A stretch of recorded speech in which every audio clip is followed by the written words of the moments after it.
People who lost their job due to this crisis. What is your story? I'm a housekeeper at a hotel. Last week they cut our hours from 40 to 32. I was just informed that tomorrow they are shutting down the hotel. Front desk, sales team, and bartenders are being laid off for the time being. Housekeeping will now work 24 hours a week for 2 weeks to deep clean the hotel, but who knows after that. I'm a housekeeper in Maine. I found out Thursday that I'm being laid off indefinitely. Thursday I had a job, Friday I didn't. In 1 week, I lost both of my jobs. I worked at my university and a hotel. Had to move out of my apartment. Can't pay my $800 rent. Landlord not helping. And had to switch to online learning as a music major. No way in hell will that work. It's 4:58 in the morning. I woke up from a nightmare and woke up in a nightmare. Edit because a couple people decided they should attempt to save me from a music major. I'm a music education major. Please mind your business. I'm not looking for career advice. EV staff for hospitals is always needed. I haven't been laid off, but I answer for the National Suicide Prevention Lifeline and we are having so many calls where someone is thinking about killing themselves because they were laid off. It's absolutely awful. I have no answers for these people, and I wish I had the power to provide for them. Hey, I also answer calls for Lifeline and the Disaster and Distress Helpline. It's fucking rough on the lines right now. Sending you lots of support and love. I've called you people. A call I'll never forget. The helpies, why I'm here today.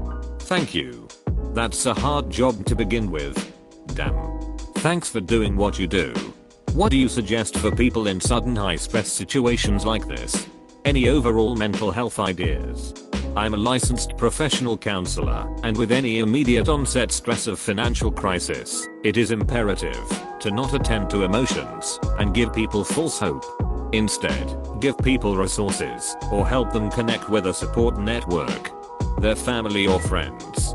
I get that we have to be more physically isolated, but people in crisis need that blanket of security, and it has to be real. Get educated about resources in your area and focus on making connections, not promises or reassurance. It will be the hardest on folks with little to no social or family support system. In those cases, refer to a local counseling agency or mental health clinic anyway as a way to help people find resources they could be potentially signing up for. Sorry, kind of ran this off the top of my head, so I apologize for my grammar here, but definitely connect people to anything possible. My experience is pretty unique. In a nutshell, my wife and I live in New Zealand and had planned a 2-year working visa in Toronto. We were supposed to leave in April, so we had obviously already handed in our notices of resignation to our bosses. Long story short, Canada shut its borders, and my boss has already hired my replacement. As a side note, they shut the borders on my birthday. Hey man, just wanted to let you know I arrived in Toronto on that same 2-year visa from Scotland like 2.5 months ago. I got a job and everything set up, and now it's all been thrown into disarray, and I'm sort of stranded over here, at least until things calm down. I sort of wish I was in your shoes, minus the replacement stuff that sucks regardless. Stay strong and who knows, maybe see you out here at some point, if my lungs don't implode. Mate, life's a bastard sometimes.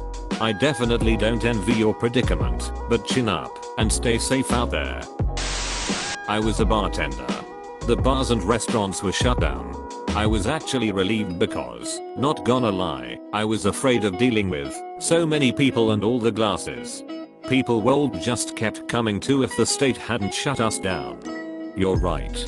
No doubt they would have kept coming in.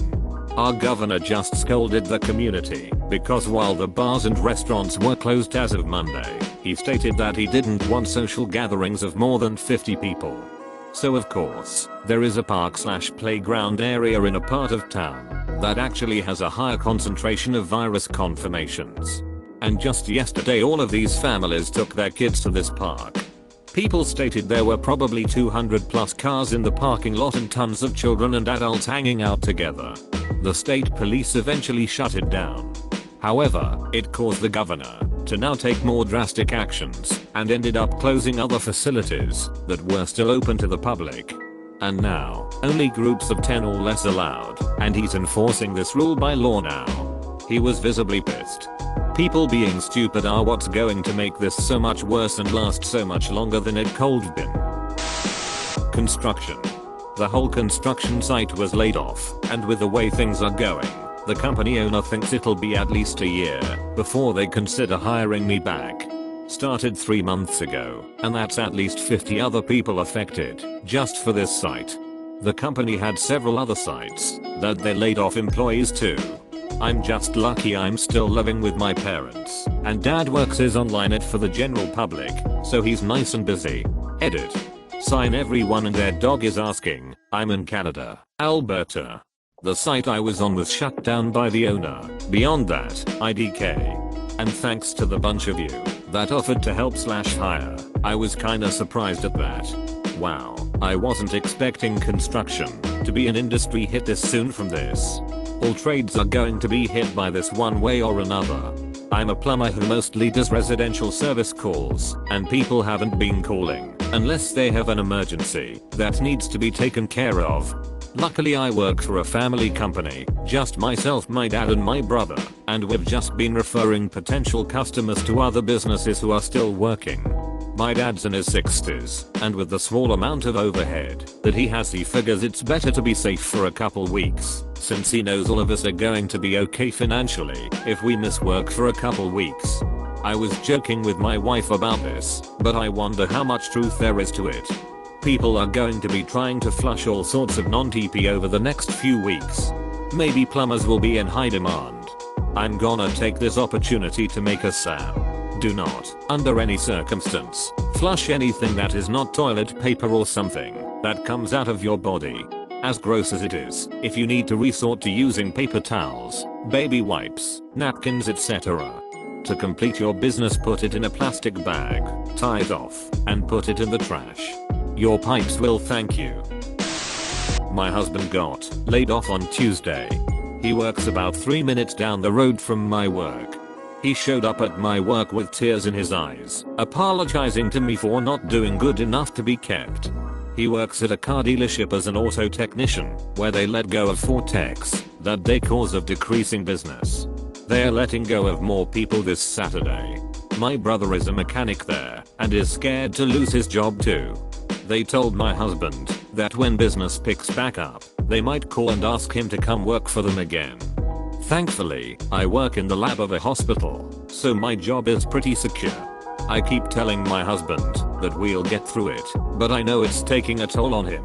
I've read through dozens of these posts, and they're all heartbreaking. But we will all come out the other end for the better, I'm hoping for anyway. Having said that, as a former tech, I'd say good riddance to the industry. I know that sounds incredibly insensitive, because it was income, I know and I get it. But the auto industry, specifically dealerships for techs, is a hellhole. And the audacity to say they might hire him back, please. I feel for him, because I know that feeling of I wasn't good enough to keep around, but if he feels that much sorrow over it, means he put his heart into it. Someone like him needs to get into a career where he's valued, and that's certainly not tech life. Wishing the best for the both of you. Hoping someday to come back and read he's kicking ass at whatever he's doing.